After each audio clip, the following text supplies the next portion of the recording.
एक बार जब राजा विक्रमादित्य शिकार खेलकर भूख प्यास से व्याकुल घर आए तो महल के आंगन की व्यवस्था देखकर विचलित हो उठे। किसी बच्चे ने मल त्याग किया हुआ है तो किसी का नाक बह रहा है। ये सब देख वो अपनी भाभी से बोले, क्या आप में थोड़ा सा भी सलीका नहीं है? ये महल का आंगन कम और पशुओं का बाड़ा ज्यादा दिख रहा है। किसी बच्चे ने मल त्याग किया हुआ है तो किसी का नाक बह रहा है। कोई ये सब देख के कैसे भोजन ग्रहण करेगा? तब उसकी भाभी उसे ताना देते हुए बोली, देखूंगी तुमको भी, तुम कौन सी सर्वगुण संपन्न रानी अबोल्दे को ब्याह कर लाओगे? भाभी के बोल विक्रमादित्य के हृदय में तीर की तरह लगे। वो तैश में आते हुए अपनी भाभी को बोले, अब तो रानी अबोल्दे को ही ब्याह कर यहाँ लाऊंगा। इतना कह विक्रमादित्य बिना भोजन ग्रहण किए हुए ही वापस मुड़ गया और चल पड़ा रानी अबोल्दे के राज्य की तरफ। विक्रमादित्य रानी अबोल्दे की इस बात से भली भांति परिचित थे कि रानी अबोल्दे अप्सराओं से भी सुंदर, विदुषी और सर्वगुण संपन्न स्त्री हैं। बड़े से बड़े राजा महाराजा, चक्रवर्ती सम्राट तक उससे विवाह करना चाहते थे, किंतु रानी अबोल्दे की शर्त थी कि जो कोई भी उसकी चुप्पी को तोड़कर रात के 4 पहरों में उसको 4 बार बुलवा देगा, वो उसी के साथ विवाह करेगी। जो भी राजा या राजकुमार ऐसा करने में असमर्थ होता,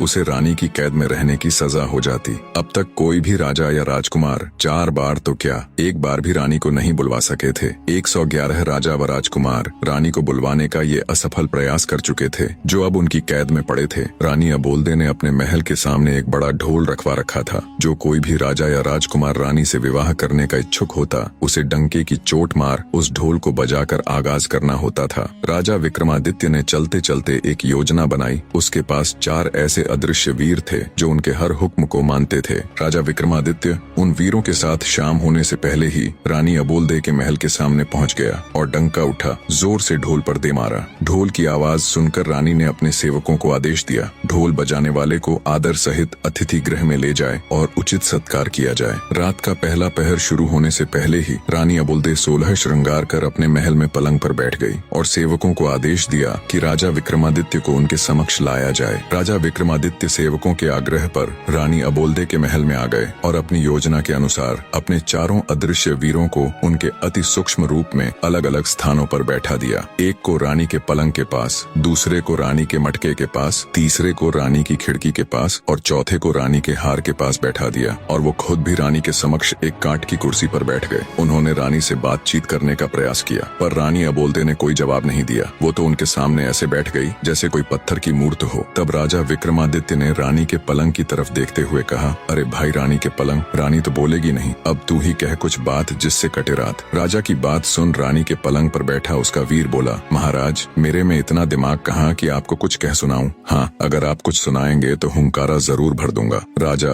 विक्रमादित्य बोले, ठीक है तो फिर सुनो। एक राजा के लड़के की दोस्ती एक बनिए के लड़के के साथ हो गई। बाल्यावस्था से ही दोनों साथ रहने लगे, साथ शिक्षा ग्रहण करते, साथ खेलते कूदते। दोनों की मित्रता इतनी गाढ़ी हो गई कि दोनों एक दूसरे के बिना रह नहीं पाते। समय बीता, दोनों जवान हो गए। एक दिन बनिए के लड़के को उसके पिता ने कहा, बेटा अब तुम युवा अवस्था में आ गए हो, ज्यादा दिनों तक बहू का मायके में रहना ठीक नहीं है। तुम अपने ससुराल जाओ और अपनी पत्नी को ले आओ। पुराने समय में छोटी उम्र में ही बच्चों की शादियां कर दी जाती थीं। जब लड़का लड़की जवान हो जाते तब लड़का लड़की को अपने घर ले आता। बनिए के लड़के ने कहा, पिताजी मैं अपने मित्र राजकुमार जयराज को भी अपने साथ लेकर जाना चाहता हूँ। हमने एक दूसरे से वादा किया है कि हम दोनों एक दूसरे के बगैर कहीं नहीं जाएंगे। बनिया बोला, बेटा मुझे तो कोई परेशानी नहीं है, लेकिन ध्यान रखना तुम्हारी ससुराल में राजकुमार की आव भगत उसकी प्रतिष्ठा के अनुरूप ही हो। बनिए का लड़का चंद्रपाल अपने पिता से आज्ञा ले राजकुमार के साथ अपनी ससुराल की तरफ चल पड़ा, पर मन ही मन उसे पिता की कही हुई बात खाए जा रही थी कि राजकुमार की खातिरदारी उसकी प्रतिष्ठा के अनुरूप ना हुई तो कहीं उसे बुरा न लग जाए। रास्ते में एक देवी का मंदिर पड़ता था। मान्यता थी कि वहाँ जो कोई कुछ भी मांगता उसकी मुराद पूरी हो जाती। बनिया और राजकुमार भी जब मंदिर के सामने पहुँचे तो वो भी मंदिर में देवी दर्शन के लिए चले गए। चंद्रपाल ने मन ही मन हाथ जोड़ देवी से प्रार्थना की, हे देवी मेरे लिए मेरे मित्र से बढ़कर कुछ भी नहीं है। मेरी ससुराल में उसकी आव भगत उसकी प्रतिष्ठा के अनुरूप ही हुई तो वापस लौटते समय मैं आपको अपना सिर भेंट कर दूंगा। दोनों चल पड़े और कुछ समय की यात्रा के बाद चंद्रपाल यानी बनिए के लड़के की ससुराल पहुंच गए। चंद्रपाल का ससुर अपने शहर का बहुत बड़ा जाना माना साहूकार था। उनके पास किसी चीज की कोई कमी नहीं थी। उन्होंने अपने दामाद और उसके मित्र की खूब अच्छे से खातिरदारी की और 15 दिनों तक उन्हें जाने नहीं दिया तथा बड़े मान सम्मान के साथ उनकी आवभगत की, जिससे चंद्रपाल और राजकुमार बहुत प्रभावित हुए। 16वें दिन चंद्रपाल के बहुत कहने पर उन्होंने बड़े आदर सत्कार सहित अपनी बेटी के साथ उनको विदा कर दिया। रास्ते में राजकुमार ने अपने मित्र के आगे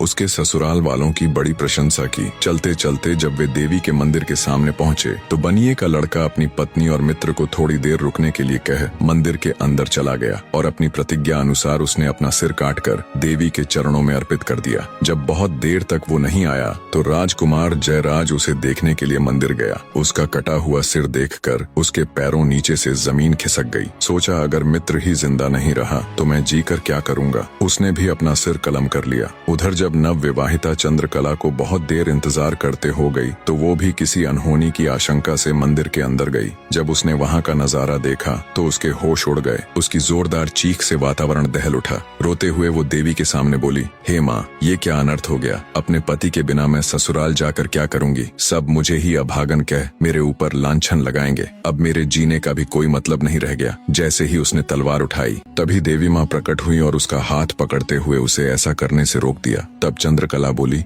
हे देवी माँ, मेरे पति और उनके मित्र की बलि तो आप ले ही चुकी हो। इन दोनों को तो आपने अपना बलिदान देने से नहीं रोका, तो अब मुझे क्यों रोक रही हो। मेरी भी बलि ले लीजिए। और वैसे भी मैं अपने पति के बगैर जीकर करूंगी भी क्या। देवी माँ बोली, मैं तुम्हारे पति की भक्ति, राजकुमार जयराज की दोस्ती और तुम्हारी अपने पति के प्रति निष्ठा और प्रेम देखकर बहुत प्रसन्न हूँ। इसलिए मैं तुम्हारे पति और राजकुमार दोनों को जीवन दान देना चाहती हूँ। तुम ऐसा करो, दोनों के शीश उनके धड़ के ऊपर ज्यों के त्यों रख दो। मैं उन्हें पुनर्जीवित कर दूंगी। चंद्रकला ने जल्दी जल्दी से उन दोनों के सिर उठाए और उनके धड़ों के ऊपर रख दिए। देवी माँ ने अपना हाथ उठाकर एक दिव्य प्रकाश की किरण छोड़ी और दोनों जीवित हो गए। उनको जीवित करने के बाद देवी माँ अंतर्ध्यान हो गई, लेकिन जल्दबाजी में चंद्रकला से एक गड़बड़ हो गई। उसने अपने पति का सिर राजकुमार के धड़ के ऊपर रख दिया और राजकुमार का सिर उसके पति के धड़ पर। राजा विक्रमादित्य रानी के पलंग से बोले, रानी के पलंग बताओ, अब चंद्रकला किसकी पत्नी हुई। बनिए के लड़के चंद्रपाल के धड़ वाले की या फिर उसके शीश वाले की। रानी का पलंग बोला, महाराज,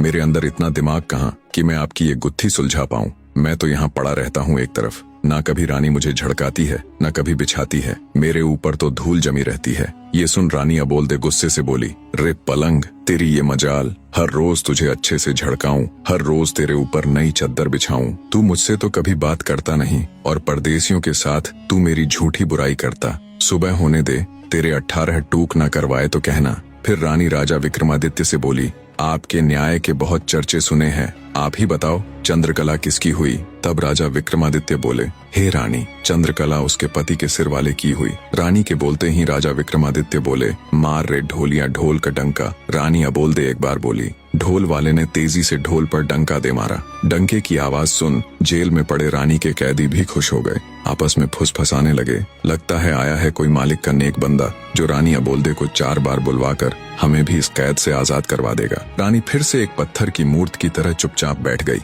राजा विक्रमादित्य रानी के मटके के ऊपर रखे वीर से बोले, भाई रानी के मटके, रात का एक पहर तो रानी के पलंग ने कटवा दिया, अब तुम भी कुछ कह सुनाओ, ऐसे तो ये रात कटेगी नहीं। तब रानी के मटके के ऊपर रखा हुआ वीर बोला, महाराज, मेरे अंदर इतनी बुद्धि कहाँ कि मैं आपको कुछ कह सुनाऊं। हाँ, आप कुछ कहेंगे तो हुंकारा जरूर भर दूंगा। तब राजा विक्रमादित्य बोले, अगर ऐसी बात है तो सुनो फिर। बचपन में साथ खेलने कूदने वाले राजा और साहूकार के पुत्र में बहुत गहरी मित्रता थी। नादान उम्र में दोनों ने एक दूसरे से वादा किया, जिसकी शादी पहले होगी वो अपनी पत्नी को पहली ही रात दूसरे के पास भेजेगा। समय बीता, बात भी पुरानी हो गई, दोनों जवान हो गए। साहूकार ने अपने लड़के माधव का विवाह एक सुंदर, सुशील और सुयोग्य कन्या से कर दिया। सुहागरात वाली रात मोहिनी 16 श्रृंगार कर सुहाग सेज पर बैठी अपने पति का इंतजार कर रही थी। थोड़ी देर बाद उसका पति माधव मुंह लटकाए कमरे में आया और चुपचाप बैठ गया। पति को ऐसे मुंह लटकाए देख मोहिनी समझ गई जरूर कुछ बात है। बोली, क्या बात है नाथ, क्या आप मुझसे नाराज हैं? क्या मैं आपको पसंद नहीं हूँ? माधव बोला, नहीं प्रिय, ऐसी कोई बात नहीं है। मोहिनी बोली, फिर क्या बात है? क्या मेरे घर वालों ने लेन देन में कुछ कमी छोड़ दी या आपके परिवार वालों की अच्छे से आवभगत नहीं की? माधव बोला, नहीं नहीं, वो बात भी नहीं है। नव विवाहिता मोहिनी बोली, फिर ऐसी क्या बात है जो आप मुझे बताने में झिझक रहे हैं? मैंने आपसे विवाह किया है, मैं आपकी अर्धांगिनी हूँ, आपका सुख दुख अब मेरा भी है, इसलिए आप मुझे अपने मन की बात बता सकते हैं। सकुचाते हुए माधव धीरे से बोला, लड़कपन की नादानी में मैंने अपने मित्र राजकुंवर हर्षवर्धन को एक वचन दिया था जिसे मैं ना तो तोड़ सकता हूँ और ना ही निभा सकता हूँ। मोहिनी बोली, कि ऐसा क्या वचन दिया है आपने, आप मुझे बता सकते हैं? माधव ने कहा कि वचन ही कुछ ऐसा है जिसे मैं तुम्हें बताने में भी झिझक रहा हूँ। मोहिनी बोली कि कैसा भी वचन हो आप मुझे निसंकोच बताइए, मैं भी आपका वचन निभाने में आपका पूरा साथ दूंगी। यदि इसके लिए मुझे अपनी जान भी देनी पड़े तो मैं हंसते हंसते दे दूंगी। माधव बोला कि हम दोनों मित्रों ने एक दूसरे को वचन दिया था कि जिसकी भी शादी पहले होगी वह अपनी सुहाग रात वाले दिन अपनी पत्नी को अपने मित्र के पास भेजेगा। अब यदि मैं वचन को तोड़ता हूँ तो दोस्त के साथ दगा होगा और निभाता हूँ तो तुम्हारी लाज जाती है, जिसको बचाने का मैंने तुम्हें वचन दिया है। मोहिनी सारी बात सुन कुछ देर सोच में पड़ गई, फिर बोली कि हे नाथ, आप किसी बात की चिंता मत कीजिए, आप बस मुझे आज्ञा दीजिए, मैं आपका वचन भी निभा लूंगी और अपना धर्म भी बचा लूंगी। अपनी पत्नी मोहिनी की बात से माधव के मन का बोझ कुछ हल्का हुआ। उसने मोहिनी को राजकुमार हर्षवर्धन के पास जाने की आज्ञा दे दी। मोहिनी 16 श्रृंगार किए हुए छम छम पायल बजाती राजकुंवर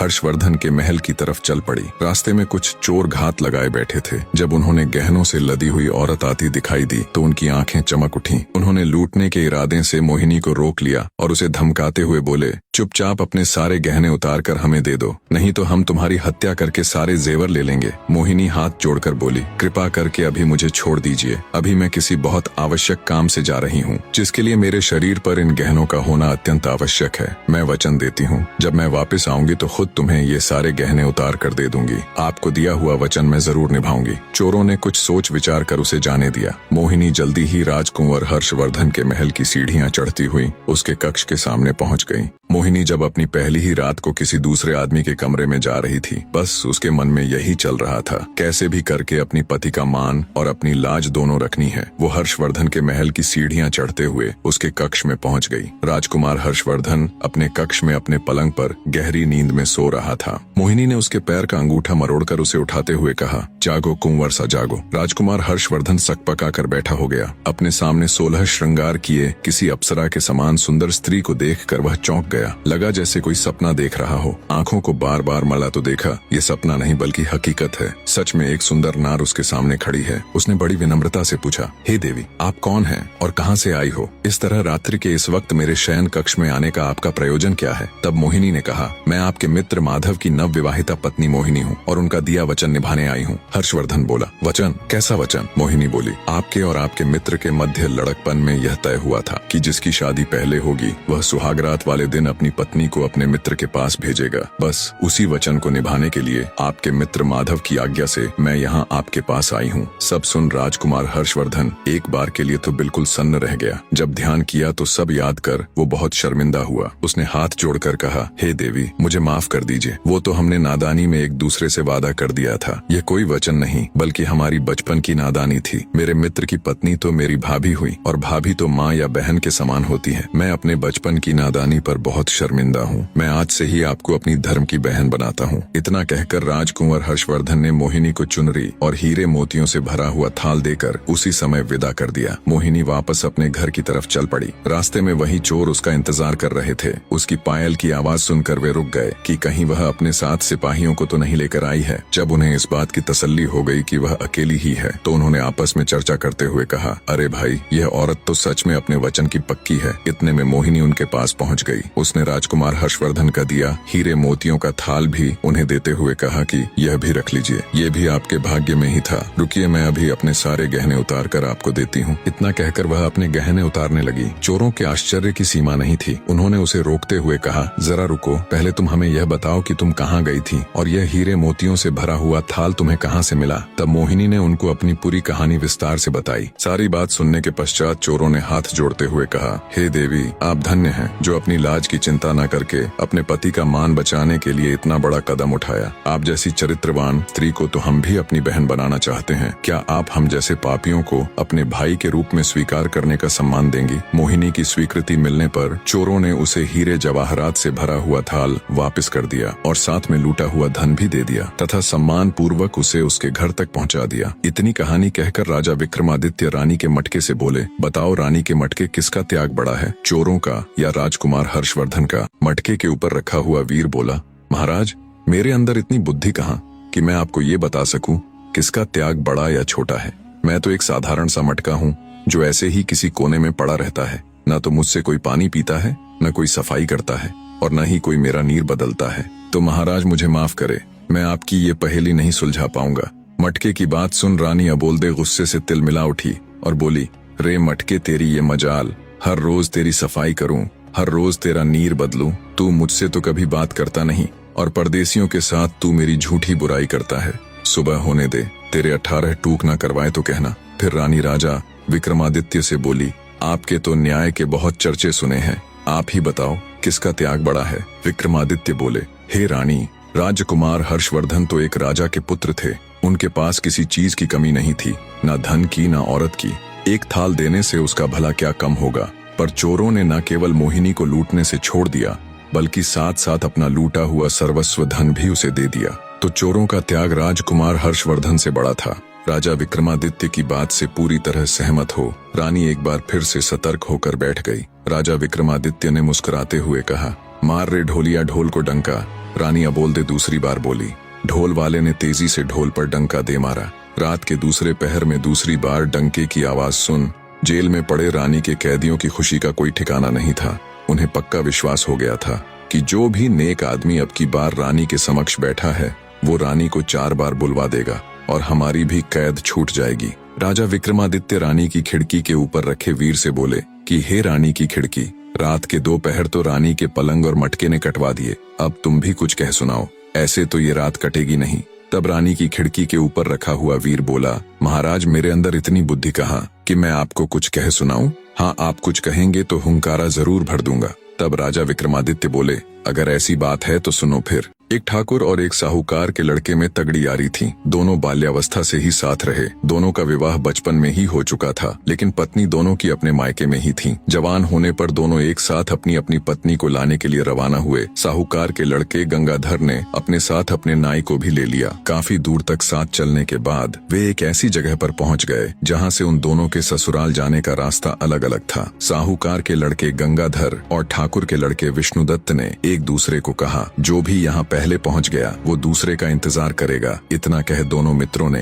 एक दूसरे से विदाई ली। कुछ समय बाद ही गंगाधर अपने नाई के साथ अपनी ससुराल पहुंच गया। ससुराल वालों ने जब दामाद के साथ नाई को भी देखा तो एक बूढ़ी महिला ने बाकियों को सलाह दी कि इस नाई की भी अच्छी खातिरदारी करना। ये जब अपने गांव जाएगा तो हमारी तारीफ करेगा और हमारी बेटी का मान सम्मान बढ़ जाएगा। इसी सोच के साथ उन्होंने अपने दामाद से भी ज्यादा उस नाई के लड़के की खातिरदारी की। खाना खिलाना हो या बिस्तर लगाना हो या फिर पंखा लगाना, हर जगह उन्होंने पहले उस नाई के लड़के की पूछ की। ये बात गंगाधर को खटक गई। उसे अपना वर्चस्व कम होता दिखा तो उसने घर जाने की जल्दी मचा दी। 2-3 दिन के आदर सत्कार के बाद उसके ससुराल वालों ने उन्हें सम्मान पूर्वक घोड़ा गाड़ी देकर उनके साथ अपनी बेटी अंबिका को विदा कर दिया। रास्ते में नाई गंगाधर के ससुराल वालों की तारीफ करते हुए बोले जा रहा था कि उसके ससुराल वालों ने तो अपने दामाद से भी ज्यादा खातिरदारी मेरी की है। नाई की बातों ने आग में घी का काम किया। पहले से ही गुस्से से भरा पड़ा गंगाधर उसकी बात से और तुनक गया। उसने अपनी पत्नी और नाई को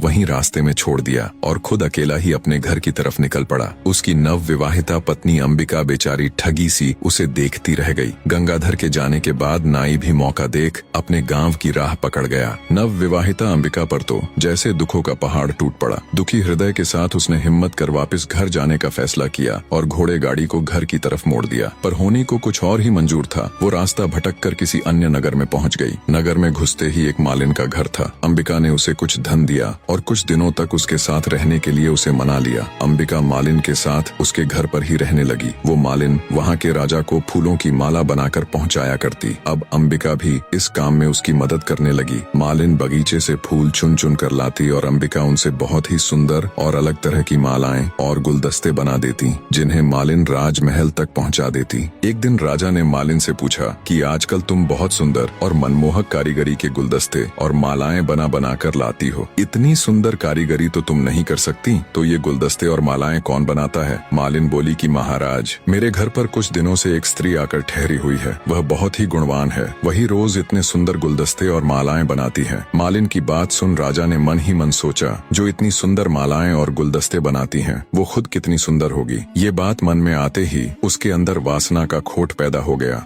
50 साल का वासना से लिप्त राजा मालिन से बोला, तुम अभी अपने घर जाओ और उस स्त्री को मेरे सामने हाजिर करो। मालिन अंबिका के पास गई और उसे राजा भानु प्रताप का हुक्म सुनाया। अंबिका ने ये कहते हुए मना कर दिया कि मेरा राजा के पास क्या काम, पर मालिन थोड़े ही न राजा के हुक्म को फेर सकती थी। वो कह सुनकर विनती करके अंबिका को राजमहल ले गई। जब राजा ने अंबिका के रूप और सौंदर्य को देखा तो वो उस पर मोहित हो गया। उसकी कोई भी रानी इतनी सुंदर और गुणवान नहीं थी। राजा ने तुरंत अंबिका को अपने महल में भिजवाने का हुक्म दे दिया। अंबिका ने विनती करते हुए राजा से कहा, हे राजन, आप तो इस नगर के मालिक हो, इस नाते से आप तो मेरे पिता के समान हुए, फिर आप मुझे अपने महल में कैसे रख सकते हैं? राजा भानु प्रताप बोला, तुम हमारे नगर की नहीं हो, इसीलिए हम तुम्हारे पिता नहीं हो सकते, तुम्हें हमारे महल में रहना ही पड़ेगा। जब बहुत समझाने पर भी राजा भानु प्रताप नहीं माना तो अंबिका ने कहा कि महाराज, मैं एक विवाहिता हूँ, मेरे पति ने मेरा त्याग कर दिया था। एक विवाहिता स्त्री के साथ रहने से आपको भी पाप लगेगा। आप मुझे 6 माह का समय दे दीजिए। यदि इस बीच मेरा पति मुझे लेने नहीं आया तो मैं अपने आप को अविवाहित ही समझूंगी और आपके महल में आ जाऊंगी। यह सुनकर राजा ने उसे 6 माह का समय दे तो दिया, लेकिन उसे नगर के बाहर एक एकांत महल में नजरबंद कर दिया। अंबिका रोज महल के झरोखे से मार्ग पर देखती रहती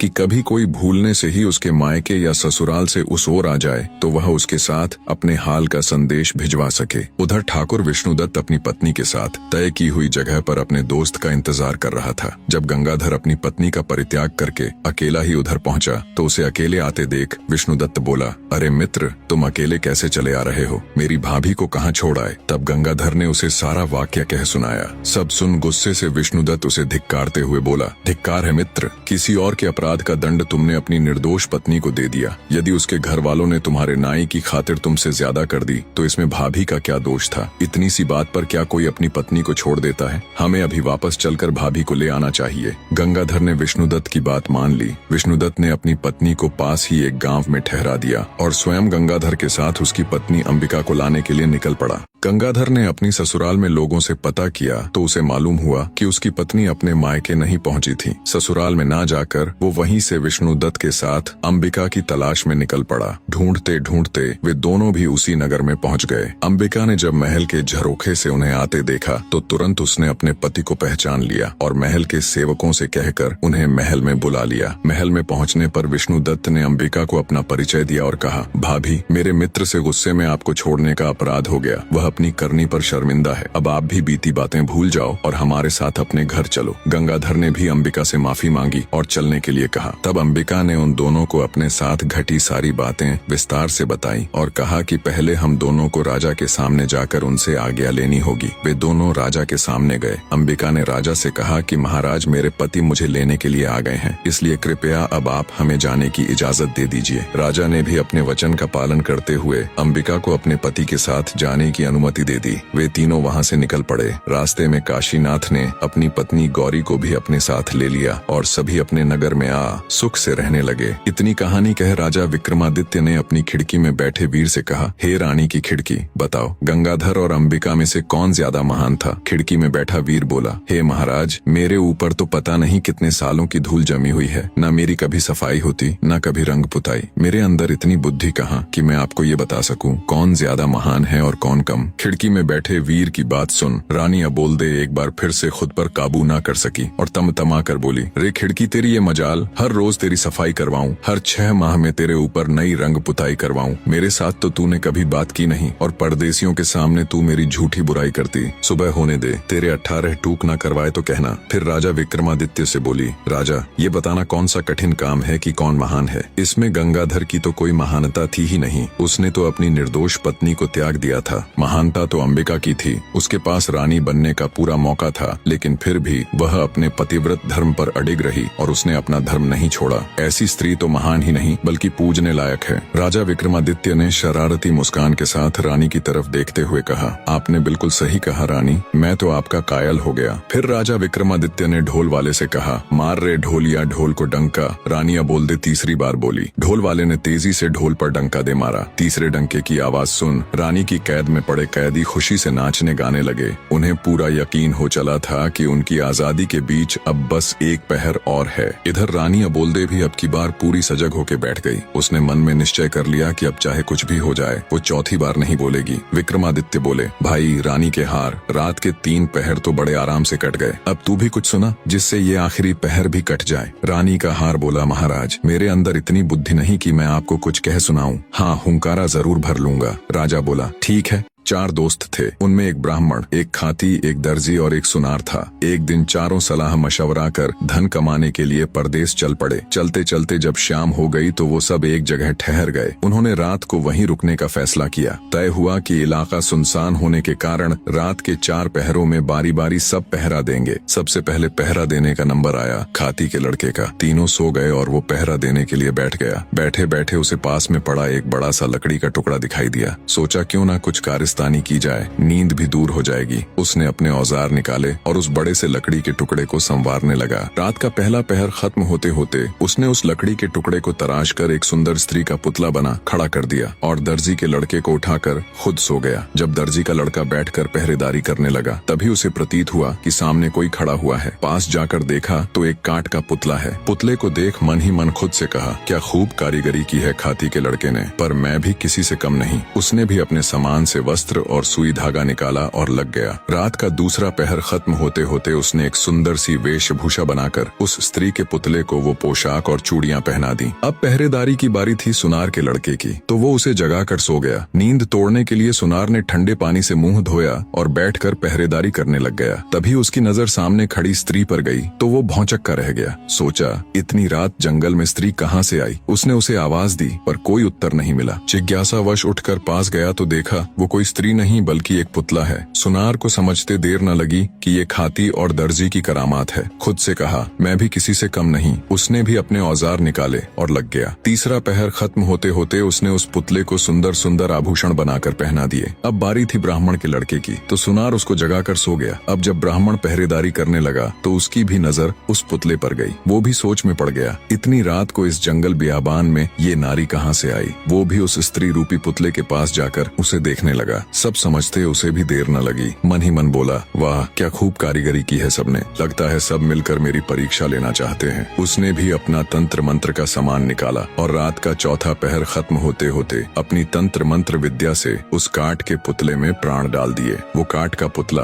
अब एक सुंदर युवती बन चुकी थी। तब तक सुबह हो गई। बाकी तीनों मित्र भी उठ गए। अपने सामने इतनी सुंदर युवती को देखकर उन्होंने जब ब्राह्मण से उसके बारे में पूछा तो उसने सारा किस्सा उनको कह सुनाया और बोला, इस काठ के पुतले में मैंने अपनी मंत्र शक्ति से प्राण डाल दिए, सो अब मैं इसे अपनी पत्नी बनाऊंगा। तब खाती का लड़का बोला, नहीं मित्र, इसे मैंने बनाया है इसलिए इस पर मेरा अधिकार है, ये मेरी पत्नी बनेगी। दर्जी भी बीच में बोल पड़ा कि मैंने इसको इतने सुंदर कपड़े सिलकर पहनाए हैं इसीलिए इस पर तो मेरा हक है। सुनार का लड़का बोला कि ऐसा कैसे हो सकता है, मैंने इसे सुंदर सुंदर आभूषण बनाकर पहनाए हैं इसलिए ये मेरी ही पत्नी बनेगी। खूबसूरत नारी के लिए चारों पुरुष आपस में झगड़ा करने लगे। इतनी कहानी सुनाने के बाद राजा विक्रमादित्य ने हार से कहा, बताओ भाई रानी के हार, उस स्त्री पर सबसे ज्यादा हक किसका हुआ। रानी के हार के ऊपर बैठा हुआ वीर बोला, महाराज मैं तो रानी का एक तुच्छ सा हार हूँ, जिसे रानी ने मन किया तो पहन लिया, नहीं तो फेंक दिया। मेरे अंदर इतनी बुद्धि नहीं कि मैं आपको ये बता सकूं कि उस युवती पर किसका हक ज्यादा है।